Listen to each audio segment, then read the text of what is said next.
안녕하세요. 저는 조용하고 한적한 시골에서 강아지 2마리를 키우며 살고 있는 30대 중반의 여자입니다. 미국에서 10년 넘게 살다가 잠깐 한국에 들어와서 몇 개월 정도 지내고 있는 건데, 저는 한때 아버지가 거주하셨던 집에서 혼자 지내고 있답니다.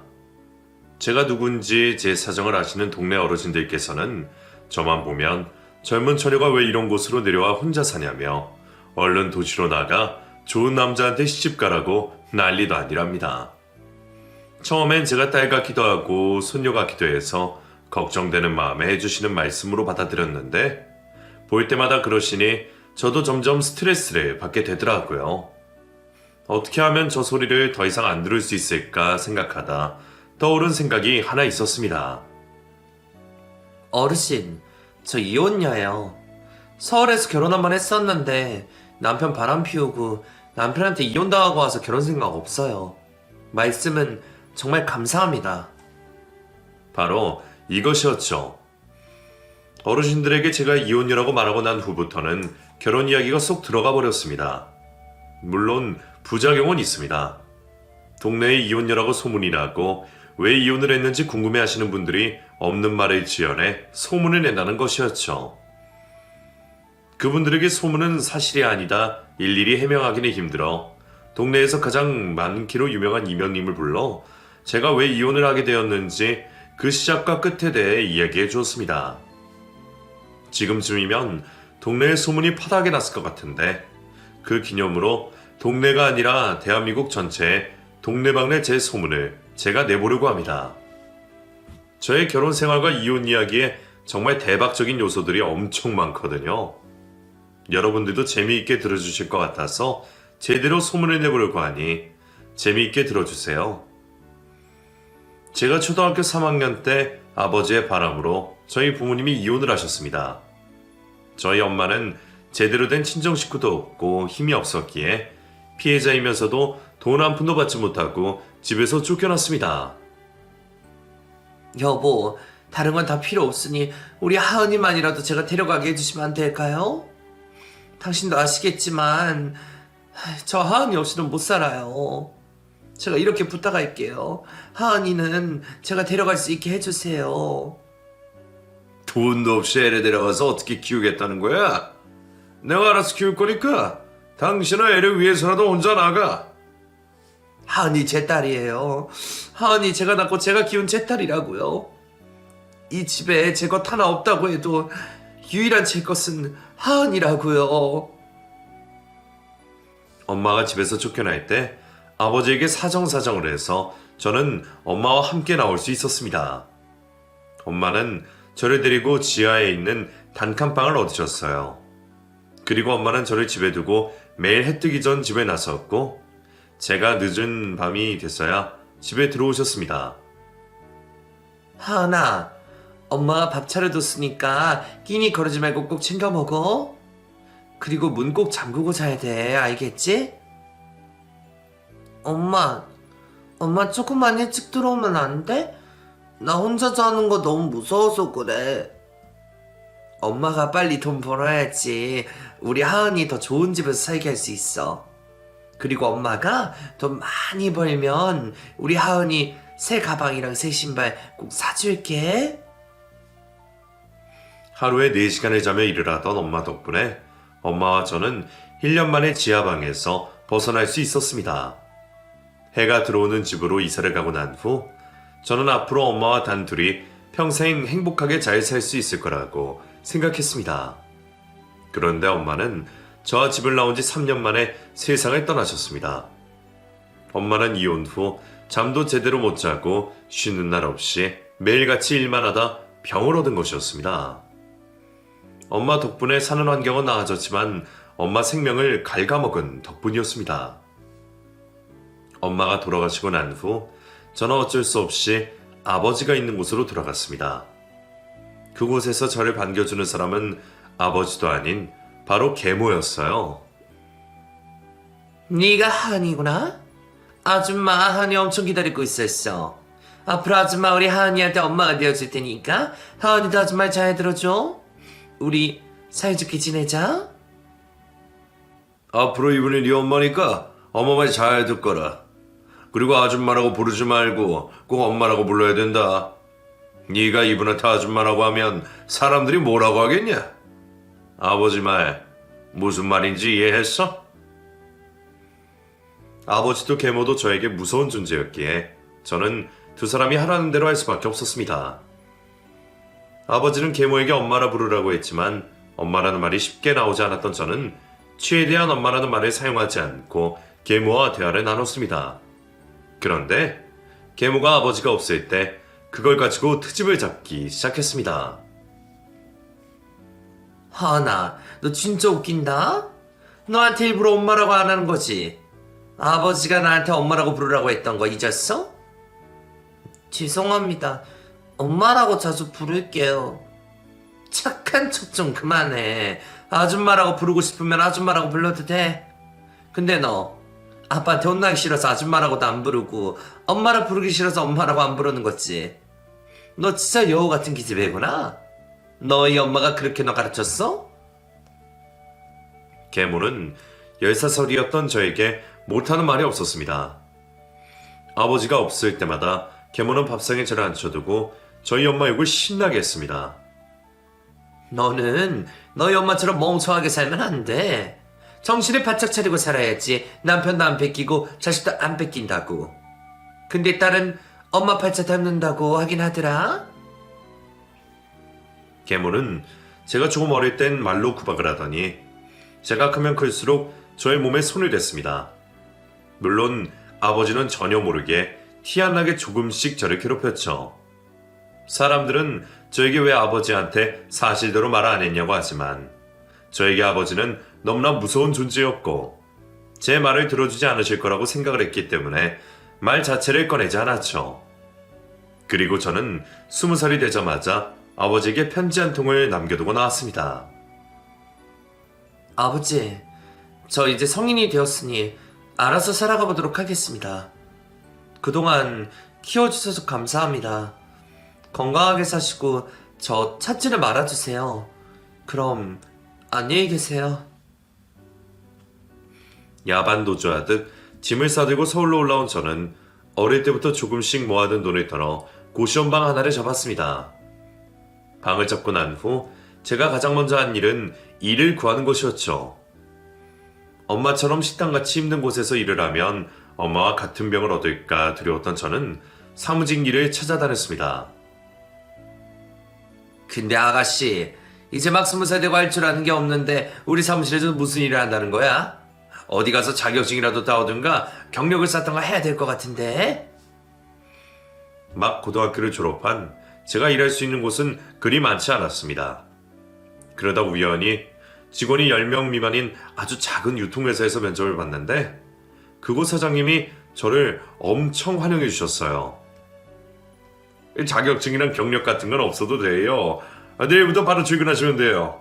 그리고 모르는 건 제가 알려드릴 테니까 걱정하지 마시고요. 안 그래도 우리 사무실에 칙칙한 남자들밖에 없어서 짜증났는데 어린 아가씨가 들어오면 저희의 화력이죠. 지금이었으면 그런 회사에는 들어가지도 않았겠지만 너무 순진하고 순수했던 그때의 저는 제가 들어갈 수 있는 회사가 있는 것만으로도 감사하고 행복했습니다. 하은 씨는 왜 대학도 안 가고 바로 취직했어요? 요즘 친구들은 대학 다 가지 않나? 뭐 집에 사정이라도 있는 거예요? 아, 네. 그냥 제가 돈 벌어서 제 돈으로 대학 가려고요. 그리고 아직 제가 딱히 하고 싶은 게 없어서 사회생활하면서 찾아보려고요. 나이도 어린 사람이 기특하네요. 제가 아직 꿈 찾을 수 있게 도와줄 테니까 우리 회사에서 열심히 일해주세요. 첫 직장의 사장님은 저에게 너무나도 잘해주셨습니다. 나이 차이가 조금 있어서 그런지 큰오빠 같이 느껴지더라고요. 그런데 단순하게 친절하다고만 느껴졌던 사장님에게서 점점 사적인 감정이 드러내기 시작했습니다. 하은 씨, 집이 어디라고 했죠? 저희 집에 가는 길에 데려다 드릴 테니까 같이 퇴근해요. 네, 괜찮아요, 사장님. 걸어가면 30분 정도라 걸어가면 돼요.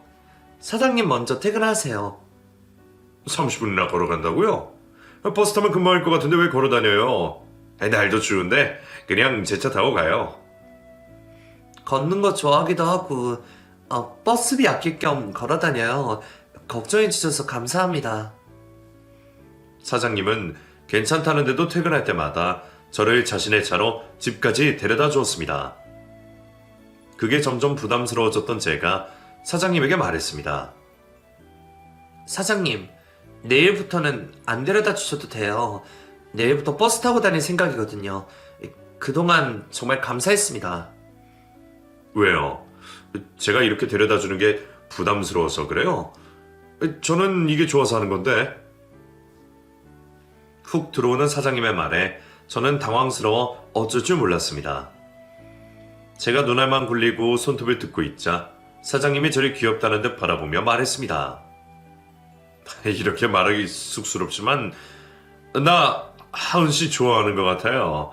그래서 내가 좋아서 이러는 거니까 하지 말라고 하지 마요.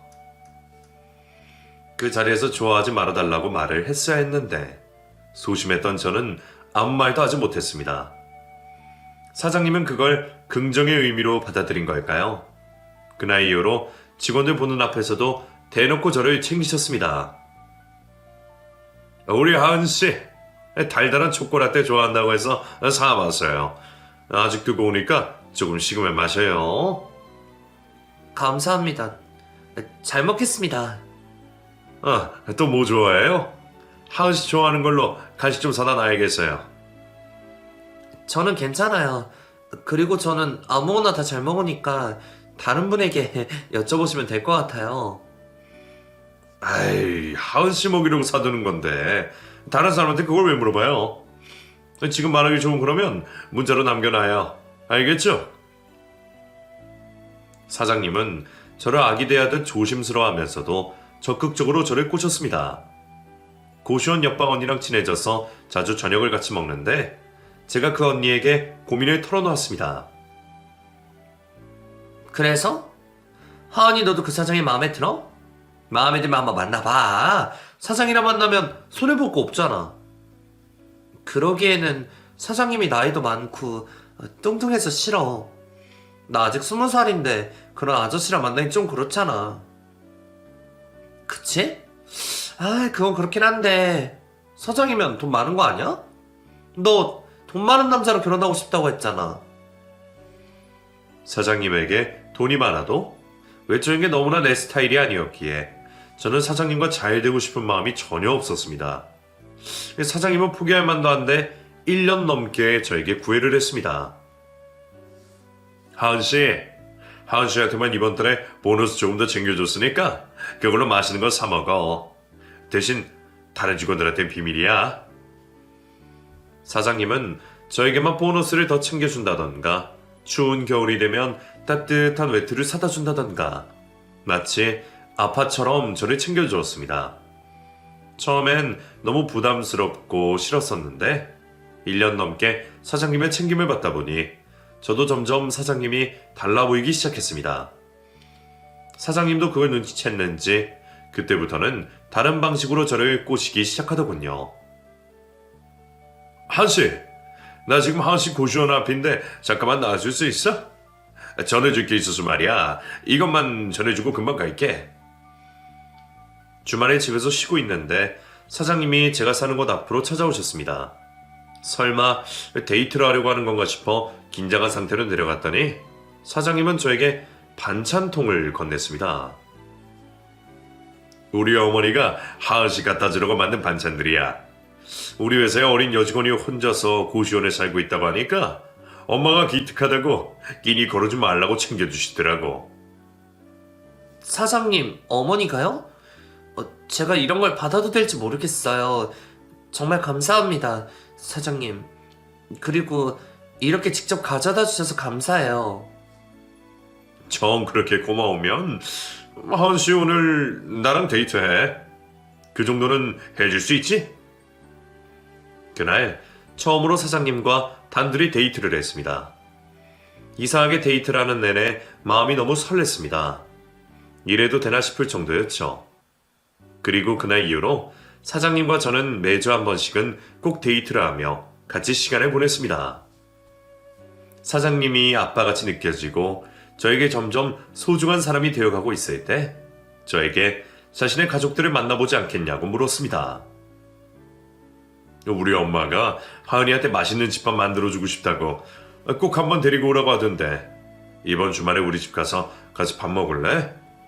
네가 불편하고 부담스러우면 안 가도 괜찮아. 고민이 많이 되기는 했지만 그동안 받은 것도 많고 감사하다는 말씀을 꼭 전하고 싶어 사장님의 집에 방문하게 되었습니다.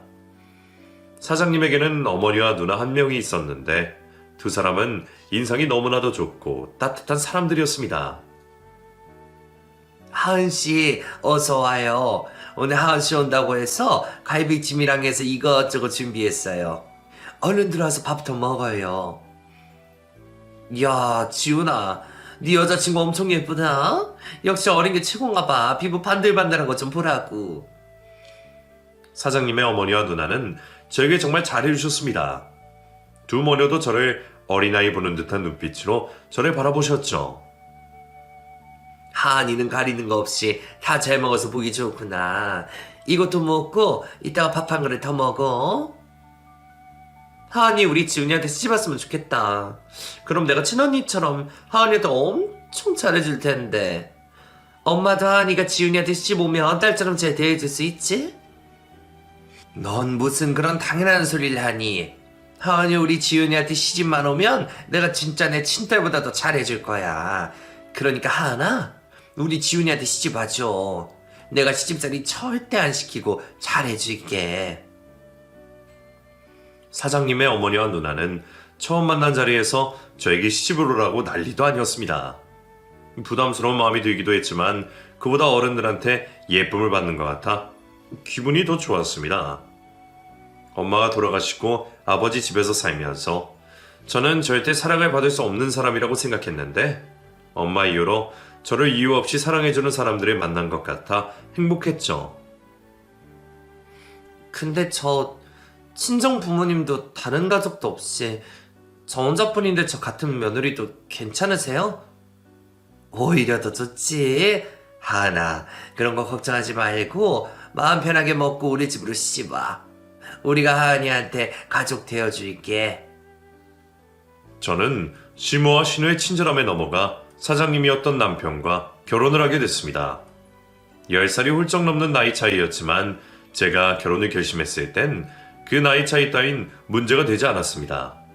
그저 저에게 새로운 가족이 생긴다는 사실에 행복하기만 했습니다. 그리고 제가 남편과 결혼을 하게 된 이유 중 하나가 바로 남편이 돈이 많은 사람이라고 생각해서였습니다. 회사를 하나 운영할 정도면 당연히 몇십억은 가지고 있을 줄 알았죠. 그런데 남편이 결혼 직전에 갑자기 돈이 없다고 말했습니다. 하나, 미안한데 지금 회사 사정도 어렵고 집에 빚이 좀 있어서 그러는데 혹시 우리 엄마랑 같이 살아도 될까? 신혼집을 구할 여력이 안 돼서 말이야. 네?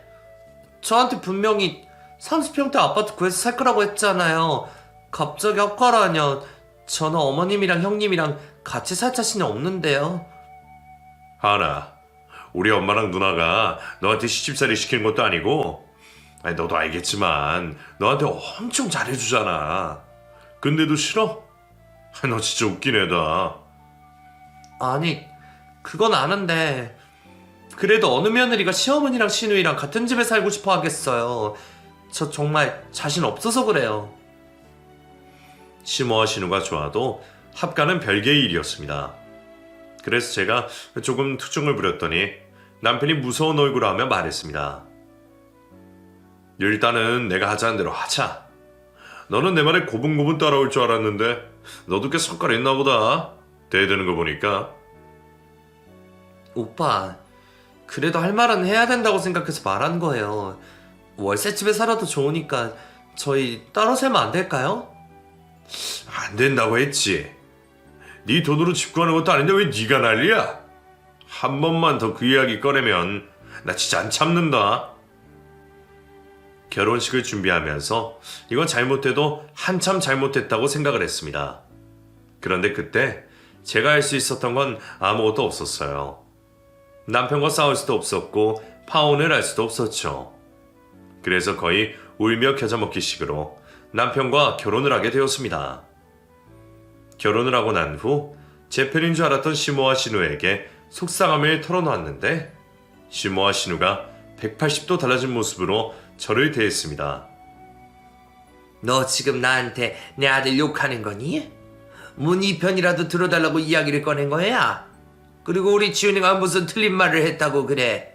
형편이 어려서 집을 못 구하면 우리랑 같이 사는 게 당연한 거 아니야? 그러게 진짜 웃긴 애다.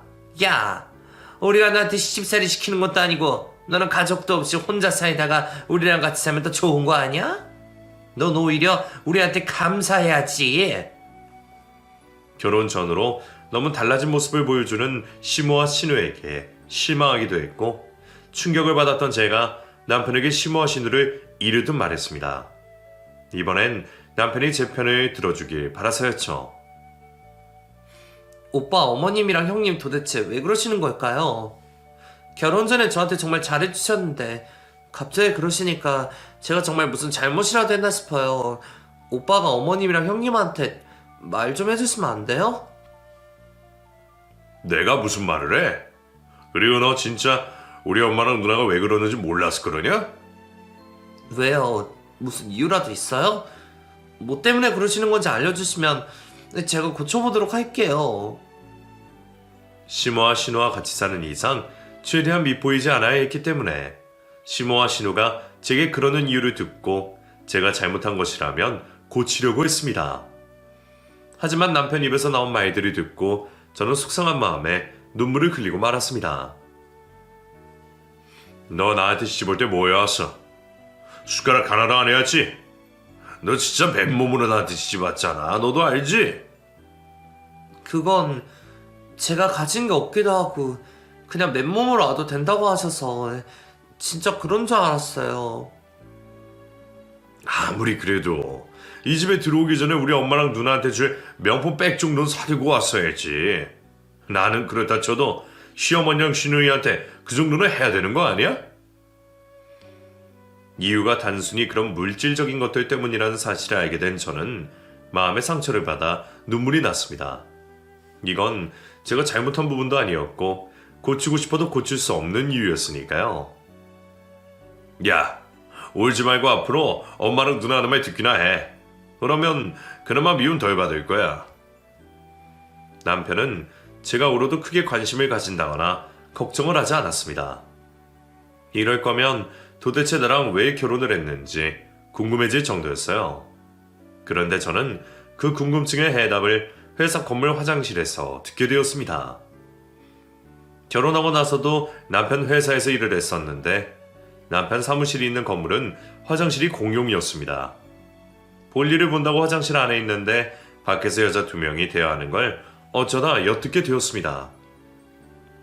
야, 501호 사무실 사장 결혼한 거 알아? 우리 사장님한테 청첩장 주길래 사장님이 가서 보니까 신부가 글쎄 그 회사에 유일하게 있던 여자 직원이었다는 거야. 어머머, 그 직원이랑 결혼을 했다고? 그 여자 나이 엄청 어리지 않아? 그 여자 첫 출근할 때 우리가 그 여자 보고 불쌍하다 그랬잖아. 하필 가도 저런 회사에 가냐고. 그니까 그 사장 장가 가려고 별짓을 다 했던 거 알지? 우리 사장님한테 우리 둘 소개해달라고 하고 여자라면 다 만나고 다녔었잖아. 그래도 장가 못 가고 있었는데 결국 어리고 순진한 여직원 꼬셔서 결혼한 거야. 미친놈, 정말 더러워. 그 여자애 진짜 불쌍하다. 그 여자 부모님들은 그런 남자한테 자기 딸을 왜 시집 보낸 거야? 나이도 많고 뚱뚱하고 딱 봐도 더럽게 생겼는데. 야, 보나 마나치. 그런 집에 그냥 지대 팔아버린 거야. 아마 그 여자 부모 지들 시집 보내면서 엄청 챙겨 먹었을 거다. 옆 사무실 여직원 2명의 이야기를 어쩌다 엿듣게 된 저는 1시간 넘도록 화장실에서 나오지 못했습니다. 그리고 저는 옆 사무실 여직원들이 화장실에서 떠들었던 내 남편에 대한 이야기에 대해 남편에게 확인하고 싶었습니다. 화장실에서 그런 이야기를 들었다고 대놓고 말은 못하고 최대한 돌려서 물어보았습니다. 오빠, 저 오빠한테 궁금한 거 있는데 물어봐도 돼요? 그리고 솔직하게 대답해 주세요. 뭔데 그래? 설마 또 엄마랑 누나 이야기냐? 내가 그만 징징대라고 했지. 엄마랑 누나는 네가 알아서 잘하면 될 일이야. 그게 아니라요. 오빠는 왜 저랑 결혼한 거예요? 세상에 여자가 그렇게 많은데 왜 하필 저를 고르신 거냐고요. 저의 질문에 남편은 머리를 끄적이더니 고민을 하고 있는 건지 한참 동안 대답을 하지 않았습니다. 그래서 제가 대답을 재촉하자 남편이 미안하다고 운을 떼며 말했습니다. 미안한데 사실 나 당장 결혼하는 게 급해서 너랑 결혼한 거야.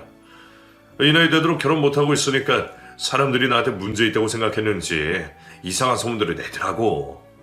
그래서 그 소문 잠재우려고 너랑 결혼한 거긴 한데, 그래서 내가 너한테 피해준 거 있어? 너 나랑 결혼해서 얻은 건 많잖아. 정말 그 이유 때문에 저랑 결혼한 거예요? 오빠 저 좋아해서 그래서 결혼한 거 아니었어요? 그리고 제가 오빠랑 결혼하고 얻은 게 도대체 뭐가 있는데요? 나, 우리 엄마, 우리 누나 든든한 보호자에 가족 둘이나 공짜로 얻었는데 고아인 너한테 그 정도면 감지덕지 아니냐? 사랑이 없이 결혼한 건 미안하긴 한데 따지고 보면 서로 윈윈인 상황이니까 너무 상처받지는 마라. 아무리 제가 바보라고 해도 그 이야기를 듣고도 남편과 살 수 없었습니다. 결혼한 지 1년밖에 안 됐었지만 저는 남편에게 이혼을 요구했습니다. 오빠, 저 이혼해요. 아니, 이혼해 주세요. 저 오빠랑 더 이상 살 수가 없어요. 아무리 그래도 그렇지 어떻게 자기 소문 잠재우려고 저를 꼬셔서 결혼할 수 있어요? 오빠, 정말 너무한 거 아니에요? 제발 그만해라. 네가 아무리 그래도 나 너랑 이혼 안 해. 그리고 내가 이혼해준다고 해도 네가 못할걸?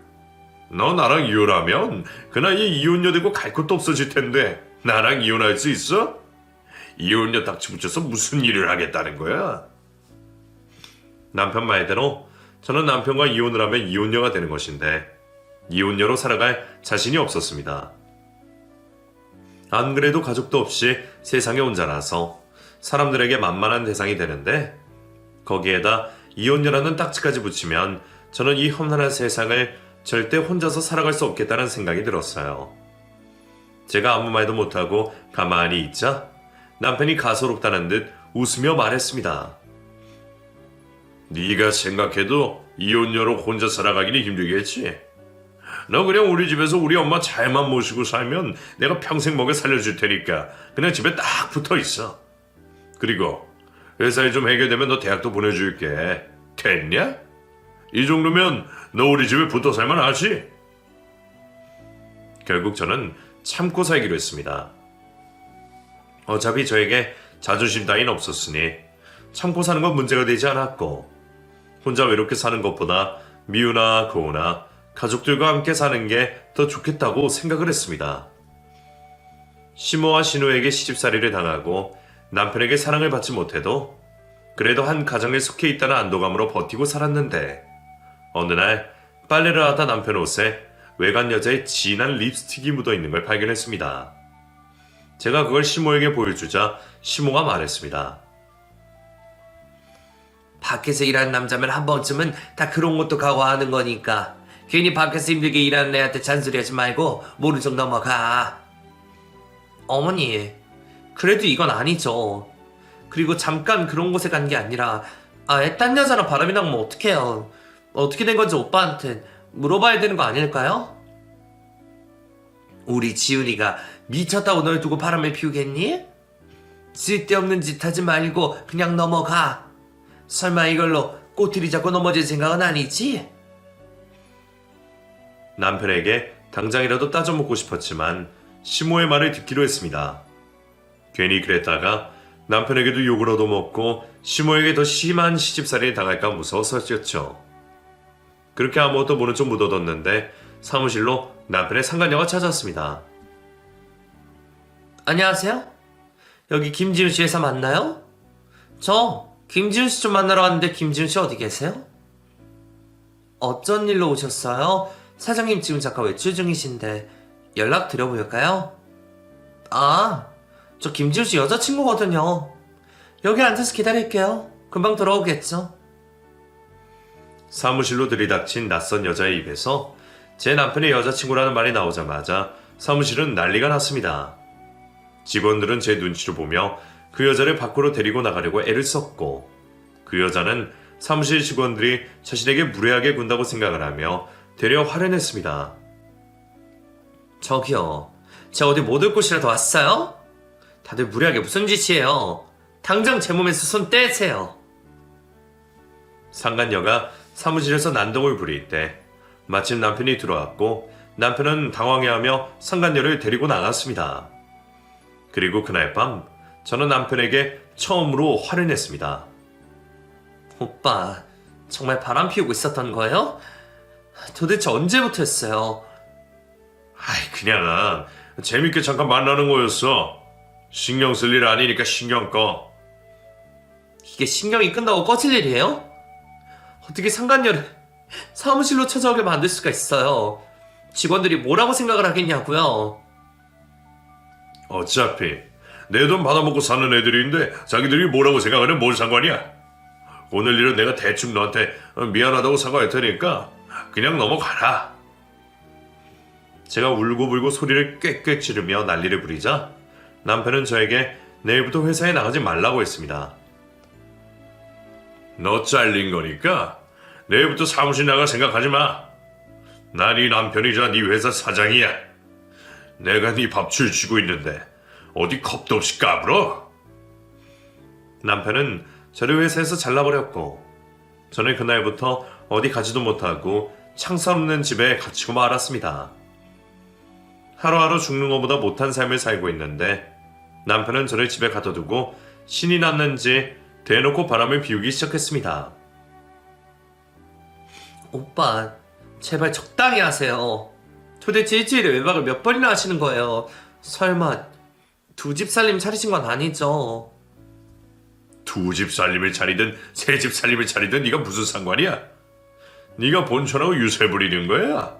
그래봤자 너 나한테 아무것도 아니야. 그때 남편과 정말 이혼할 생각이었습니다. 이렇게 살 바에 그냥 혼자 길바닥에서 노숙자처럼 사는 게 더 행복할 것 같았습니다. 오빠, 그럼 저 이혼해요. 이혼 도장 찍어주세요.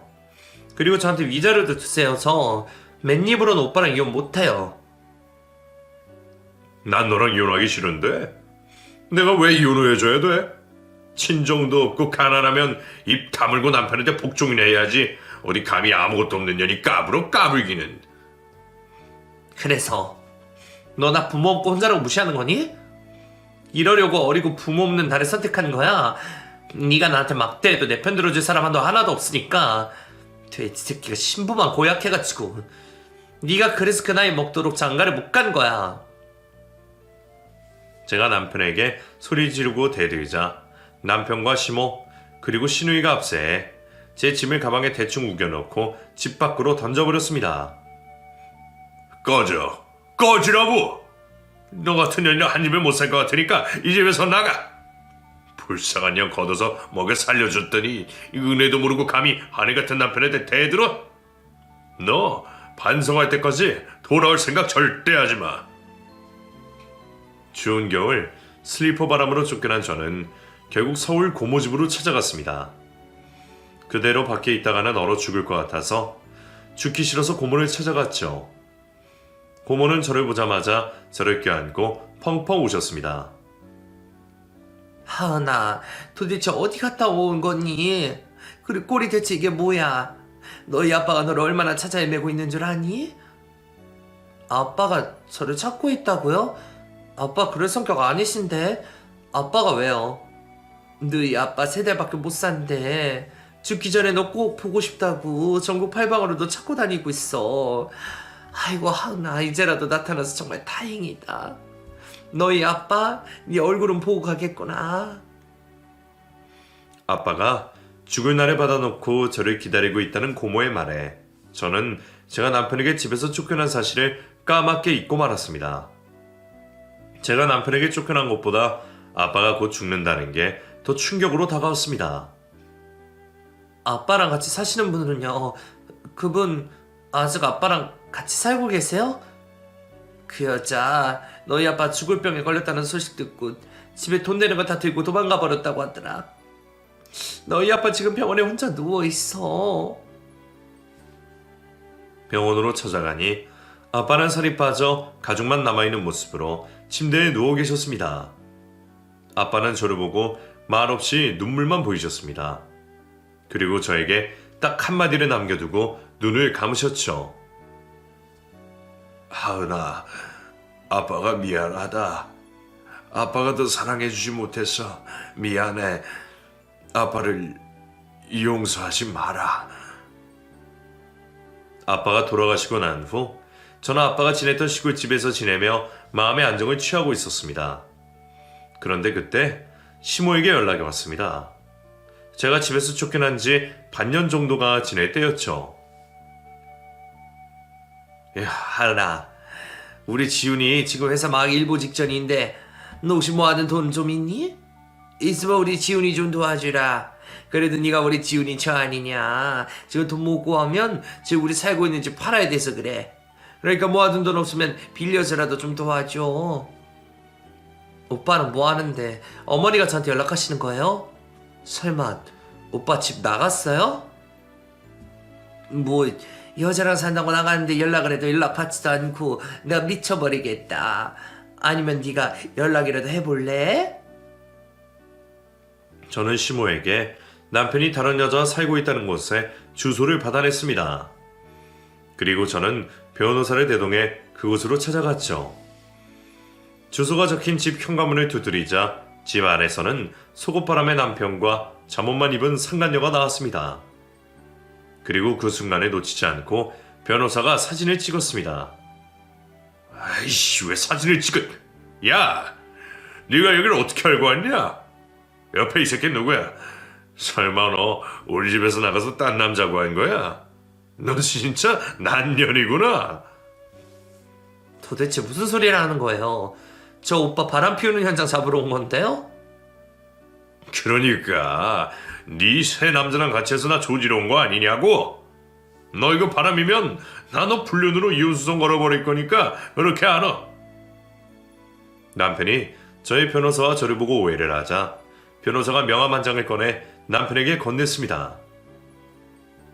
저는 이하은씨 담당 변호사 이준규입니다. 남편분 불륜 증거 남기려고 같이 대동한 거고요. 그쪽이 생각하시는 그런 사이는 아닙니다. 저 오빠 고소해버리려고 변호사님 모시고 왔어요. 증거는 남겨야 저한테 유리하니까요. 그리고 저 여자한테도 상간녀 소송 걸 거니까 그렇게 아세요. 남편이 당황해하는 눈치였습니다. 그런데 그때 남편이 갑자기 제 손에 들린 가방을 빼앗습니다. 너 이 가방 어디서 났냐? 그리고 변호사 선임할 돈은 어디서 난 거고? 너 우리 집에서 나간 이후로 몸 팔아서 돈 벌었냐? 그러면서 남편은 자연스럽게 제 지갑 안에 든 현금 뭉치를 꺼내 들었습니다. 제가 그걸 뺏으려고 하자 남편은 저를 밀치고 저를 발로 차버렸습니다. 그 모습을 보고 있던 변호사는 바로 112에 신고를 해서 남편이 저에게 폭력을 이르는 증거를 남겨주었습니다. 그리고 나서 저는 태연하게 다음날 고급 호텔 식당으로 시모와 신우를 불렀습니다. 네가 무슨 돈이 있어서 이런 곳으로 우리 불렀어? 그리고 너 우리 어제 지훈이 경찰에 신고했다면서. 우리 엄마 지금 그것 때문에 너한테 많이 화내있으니까 너 오늘 우리한테 좀 잘해야겠다? 형님, 저 형님이랑 어머님한테 드릴 말씀이 있어요. 제가 왜 이렇게 갑자기 돈을 쓰고 다니는지 궁금하지 않으세요? 부모도 형제도 돈도 없던 저였잖아요. 저는 시모와 신우에게 집에서 쫓겨난 이유로 저에게 있었던 일들에 대해 설명해 주었습니다. 아버지 돌아가시고 재산 정리를 하는데 알고 보니까 저희 아버지가 꽤나 부자셨더라고요. 집 나올 땐 그런 거 하나도 신경 못 썼는데 집에 땅만 해도 10만 평에 선산도 있고 소까지 200마리 넘게 키우고 계셔서 현금이랑 아버지가 가지고 계시던 집들이랑 해서 돈으로 한 사람은 거의 100억 원 되더라고요. 어머머, 그럼 하은이 너 거의 로또 맞은 거나 다름이 없네. 집이 그렇게 부자면서 어떻게 모르고 있을 수 있었어?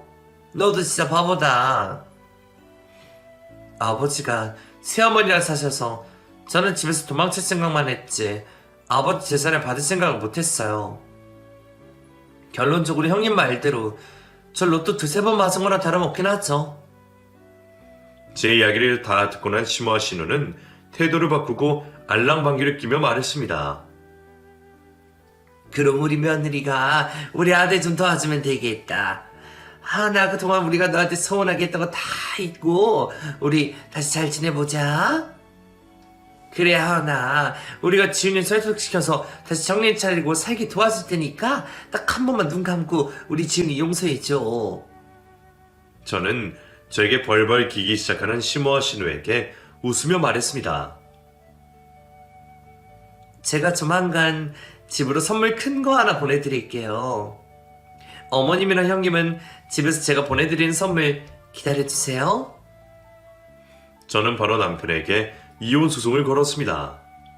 그리고 그걸로 끝내지 않았습니다. 시댁으로 한 달에 여러 명의 빚쟁이들이 찾아왔었는데 저는 남편이 바람을 피우고 있다는 사실을 알게 됐을 때부터 저는 시댁 식구들 몰래 빚쟁이들의 연락처를 받아뒀습니다.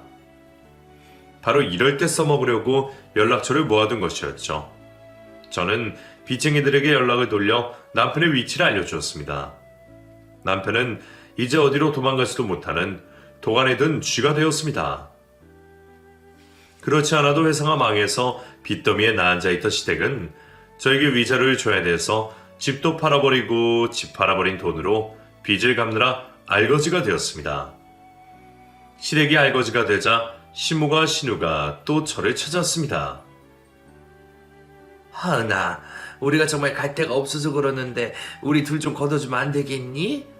네 신우이랑 이야기해봤는데 네가 걷어주기만 한다면 우리 너희 집 식모살이도 할 수 있고 소통도 치울 수 있고 뭐든 다 할 수 있으니까 제발 우리 좀 걷어주렴. 어머님, 진짜 미치셨어요?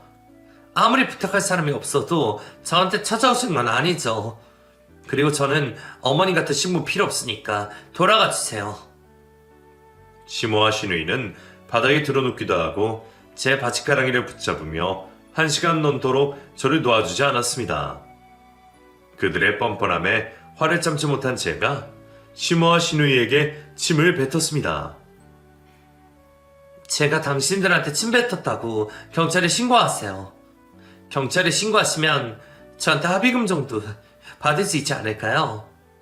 돈 필요하시면 그렇게 해서라도 저한테 돈도 내보시든가요. 돈이 힘이라는 걸 그때 알았습니다. 돈 덕분에 자신감이 넘쳤던 저는 통쾌하게 남편과 시댁 식구들에게 복수를 할 수 있게 되었습니다. 남편과 시댁 식구들에게 통쾌한 복수를 하고 저는 아버지가 남겨주신 재산을 가지고 미국으로 유학을 떠났습니다. 사실 제가 하고 싶었던 일은 미술이었거든요. 아버지가 무서워서 미술학원을 보내달라는 말을 하지도 못했었는데 아버지가 남겨주신 재산으로 그 한을 풀었습니다. 저는 잠시만 한국에 머물다 아버지의 땅과 집들을 정리하고 다시 미국으로 돌아갈 생각입니다. 한국에만 오면 안 좋은 기억들만 떠올라서 견디기 힘들거든요. 겨울이 되니까 엄마가 참 많이 그립고 보고 싶어지네요. 그리고 저와 엄마에게 상처를 준 아버지이긴 하지만 아버지도 조금 그리운 걸 보면 요즘 제가 많이 외로운 것 같기도 하네요. 여러분들은 외롭지 마세요. 이 추운 겨울 여러분들 곁에는 가족들과 친구가 항상 함께 했으면 합니다. 제 이야기 끝까지 들어주셔서 감사하고요. 다들 행복하세요.